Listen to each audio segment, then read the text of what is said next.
Es esmu Annija Bergmane, esmu vēstures un sociālo zinību skolotāja jau 9 gadus. Esmu strādājusi gan Pierīgas skolās, gan arī jau pēdējo gadu Rīgā. Bet ar to mana karjera neaprobežojas. Mans jau hobijs ir pārtapis arī taustāmās darba burtnīcās, jo man gribētos teikt, ka mācību materiālu gatavošana ir arī tiešām mans hobijs un man aizraušanās. Un tāpat arī cenšos izglītot gan jauniešus, gan pieaugušos citā formātā. Tas ir daloties sociālajos tīklos un YouTube kanālā, gan ar dažādu informāciju par vēstures notikumiem un atgadījumiem, gan arī tagad par aktualitātēm, piemēram, Eiropas parlamenta vēlēšanām. Līdz ar to, tad skolotājs būtība ir tiešām dažādās manās ikdienas sastāvdaļās. Es esmu Kārlis Klišāns, arī es skolā strādāju jau 6 gadus pilnus. Esmu strādājis ārpus Rīgas, šobrīd strādāju Rīgas Franču licejā. Visus 6 gadus esmu bijis klases audzinātājs. Nav bijis tāds brīdis, kad es neaudzinātu klasi. Līdz ar to es varētu teikt, tīri labi izjūtu jauniešus. Esmu piestrādājis arī dažādos projektos ārpus skolas, lai papildinātu sevi. Un jāsaka, ka mēs ar Anniju kopā arī veidojam vēstures olimpiādi. Un tāpēc mēs viens otru labi pazīstam. Un sākās jau īstenībā mums tā pazīšanās Skola 2030 projektā, kur mēs arī dažādos šajos mini projektos satikāmies un tad sapratām, ka mums tie ir labi saskan, un tāpēc tad arī šeit esam vienā komandā. Latvijas un pasaules vēstures 7. klasē tas bija tāds loģisks turpinājums skolas vārda piedāvājumam man, jo es pagājušo gadu veidoju sociālo zinību burtnīcas 1. līdz 3. klasē. Un tad man šķita, ka būtu ļoti būtiski arī ķerties klāt tām klasēm, ar kurām es ikdienā strādāju, tas ir ar pamatskolas posmu. Un tāpēc piedāvāju šādu ideju par rakstām grāmatu 7. klasē, un uzreiz arī teicu, ka es ļoti gribētu Kārli kā savas rakstām grāmatas redaktoru, un tieši ņemot vērā šo mūsu kopīgo sadarbību. Un rakstām grāmata tas ir tādēļ, lai parādītu skolēniem, mūsu kolēģiem, kā var vēsturi mācīt arī varbūt nedaudz citādāk, kā tas ir ierasts, jo tieši mēs gribējām iet prom no šī klasiskā formāta, ka ir mācību grāmata un darba burtnīca, kā tas būtu pieņemts. Un šajā rakstām grāmatā vairāk iekļaut to, kā mēs vadām savas stundas, kur skolēni darbojās tā ļoti organiski, pēc iespējas vairāk arī pašvadīti, un līdz ar to šajā rakstām grāmatā tieši uz to arī ir tas tā vērsts, lai skolēns atverot nodaļu tiešām varētu pats ar skolotāju atbalstu darboties, viņam tur ir pieejams viss nepieciešamais, gan tieši teorijas teksti, gan dažādi uzdevumi, bet tas, ar ko šī rakstām grāmata atšķirās no citiem mācību materiāliem, ir tieši šis izkārtojums, ka reizēm ir, piemēram, skolēnam vispirms prognozēšana, ka viņam tiek piedāvāts uzdevums, ja tu atrodi šādus vēstures avotus, ko tu varētu secināt par cilvēku dzīvi, un tikai pēc tam seko teorijas teksts. Ja mēs būtu pieturējušies pie klasiskā formāta, tad šādi uzdevumi nebūtu iespējams tādus iekļaut, bet tas, manuprāt, skolēnam parāda to, cik vēsture ir dzīva, cik īstenībā tā ir pakļauta dažādām interpretācijām, ka nav tikai šīs pareizās atbildes, un arī veicina skolēnu kritisko domāšanu. Tātad, kas mani uzrunāja piedalīties šajā visā? Noteikti tā ir Annija. Ja Annija kaut ko piedāvā, tad tas noteikti ir kaut kas labs un vērtīgs. Un arī es strādāju pamatskolas posmā tieši ar 7-9 Latvijas un pasaules vēsturē. Un jāsaka, ka tas viss piedāvājums, kas šobrīd ir, mani neuzrunā kā skolotāju. Un tas nav tāds viena grāmata, ko es varētu izmantot, bet man ir jāņem no daudzām dažādām. Un, manuprāt, šī rakstām grāmata, kā Annija minēja, ir ļoti labs veids, kā skolēns arī iemācās pašvadīt strādāt, jo visi iepriekšējie materiāli ir mācību grāmatu darba burtnīca, un līdz ar to šeit man patīk tas, ka ir salikts kopā. Un tad skolēns arī iesaistās, pildot šos uzdevumus, un tas ir tas vērtīgākais. Un, tas, ko Annija nepieminēja, arī, man liekas, ir vērtīgi šie vizuālie materiāli, kas ir iekļauti šī jaunajā mācību rakstām grāmatā. Jā, un te es vēl nedaudz varbūt paturpinot, ka šī te rakstāmgrāmata tieši jau radās arī no praktiskās pieredzes, jo līdzīgi kā Kārlis teica, ka par šiem te esošajiem mācību līdzekļiem man arī vienmēr likās, ka man vajag kaut ko vēl. Un līdz ar to manas stundas piepildīja dažādas darba lapas ar tieši tā ar dažādiem uzdevumiem, kur es varu izkārtot tā, kā man vajag, kur es varu tekstu sašķelt tā, kā man šķiet atbilstoši. Un līdz ar to šī rakstāmgrāmata ir beidzot tā visa iemiesojums. Latvijas un pasaules vēstures 7. klasē skolas vērts piedāvā komplektu. Rakstāmgrāmatu un skolotāju grāmatu. Abi šie mācību materiāli ir veidoti atbilstoši pamatizglītības standartam un Skola 2030 mācību programmu paraugiem.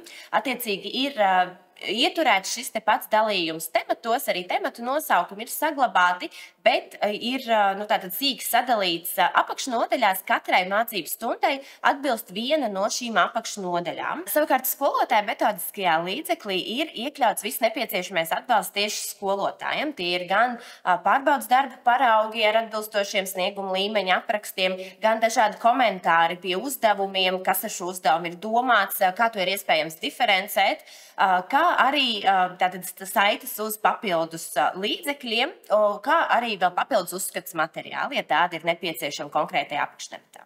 Tad, kad skolēns atvērs rakstāmgrāmatu, tad pie katra šī apakštemata, pie katras mācības stundas viņu sagaida vienota šis mācību stundas sākums. Pirmkārt, viņš redz stundas nosaukumu, un ir arī pievienoti klāt divi jaunieši, kas pēta karti un domā par šo tematu nedaudz citādāk. Tas ir citādāk vai vienkāršāk izskaidrot šis mācību temats. Kā arī ir definēts stundas sasniedzamais rezultāts. Un tālāk visā apakšnodaļā seko viss, kas ir skolēnam nepieciešams šī temata apguvē. Tas ir gan, piemēram, šie teorijas teksti, kas ir mūsu pašu veidot, mūsu pašu rakstīti ar mūsu piemeklētām un mākslinieces izveidotām ilustrācijām ar izcēlumiem, kur mums šķita būtiski. Tāpat arī šī materiālā, manuprāt, ļoti veiksmīgi ir ieliktas šīs kartes, kuras ilustrē arī svarīgāko katrā tematā.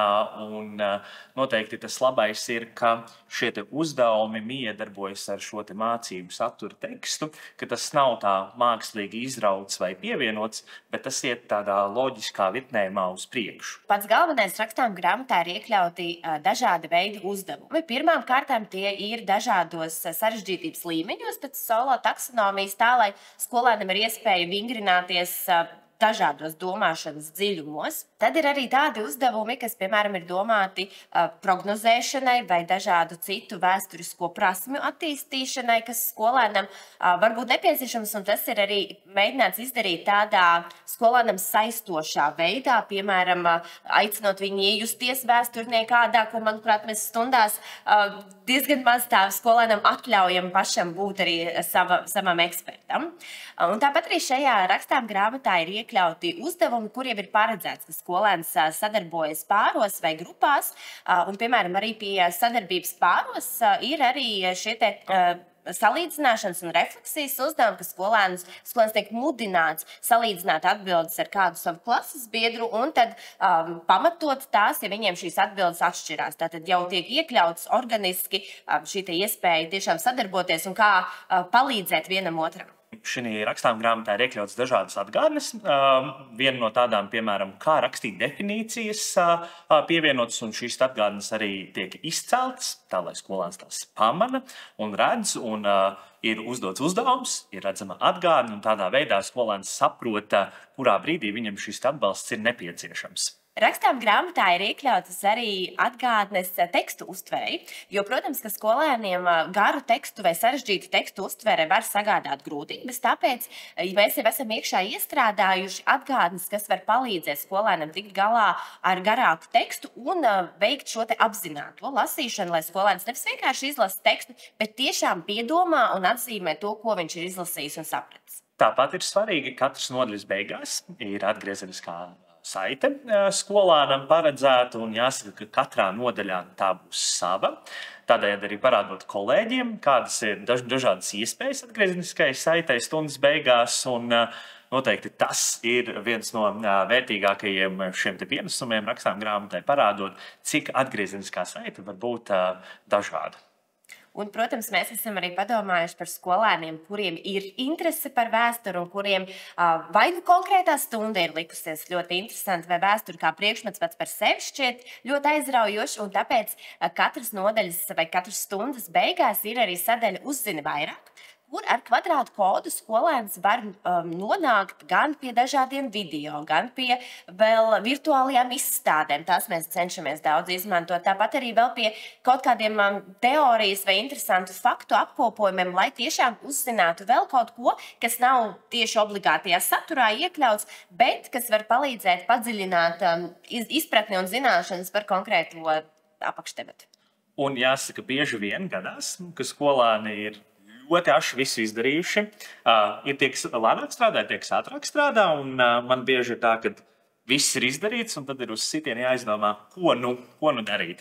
Un jāsaka, šī rakstām grāmatā Anni ir ļoti labi par to padomājusi par šiem skolēniem, un jāskatās, kā kurā nodaļā, bet ir pievienots dažādi tādi papildus uzdevumi, un viens no tādiem, piemēram, ir krustvārdu mīkla, kas mums šķiet ļoti foršs veids, kā aizpildīt laiku tiem, kas jau ir visi izdarījuši un paspējuši. Man liekas, interesantākais šīs krāsojumās vietas, jo mums liekas, ka 7. klases skolēni ir ļoti pieauguši un ļoti nopietni, bet tāpēc mēs arī dažu nodaļu beigās gribam ielikt krāsojumās bildītes, kas ir saistīts ar tēmu, bet kur skolēns tiešām vienkārši aizpildot laiku vai kaut vai paralēli kādam uzdevumam, nevis vienkārši švīkājas, bet tātad izkrāso ar tematu saistītu bildīti. Un vēršoties pie jums, kolēģi, ja jums ir radies jautājums, vai jums vispār vajag šādu te rakstām grāmatu, man gribētos teikt, ka jums noteikti vajag, jo pirmām kārtām viss šis rakstām grāmatas izkārtojums jums palīdzēs atvieglot ikdienu. Jo, protams, ka mums katram gribās pielāgot mācību materiālus saviem skolēniem, un šī rakstām grāmata jums atvieglos ikdienu tādā ziņā, ka jums vairs nav jāmeklē tekstus no vienas grāmatas, uzdevumi no citas grāmatas, dažādas sarežģītības uzdevumi, tas viss ir šajā rakstām grāmatā. Un turklāt jūs balstoties uz šo rakstām grāmatu varat novadīt visu mācību stundu, jo katras apakštemata uzdevumi ir domāti vismaz 40 minūtēm. Tas arī skolotāja metodiskajā materiālā būs norādīts. Un jūs vienkārši varat sākt stundu ar to, ka skolēni atver šo rakstām grāmatu un tālāk gan pašvadīti, gan jūsu vadībā veic šos te uzdevumus. Un viss ir gatavs, sākot no stundas apiekšanas daļas līdz pat refleksijai. Es no tādas nenopietnās puses, manuprāt, šī grāmata ir veiksmīga un laba, jo tā ir gatava mācību stunda. Es varbūt esmu aizrāvis ar kādu savu hobiju, ir bijuši ģimenes svētki, nav sanācis sagatavoties stundai. Un šī rakstām grāmata, un stāv priekšā, es atveru, man ir sasniedzamais rezultāts, man ir jautājumi, ko uzdot skolēniem, uzdevumi, teorija. Mācību process neapstājas ar to, ka man arī ir sava personīgā dzīve. Līdz ar to tas arī ir tas vērtīgākais un foršākais ar šo rakstām grāmatu.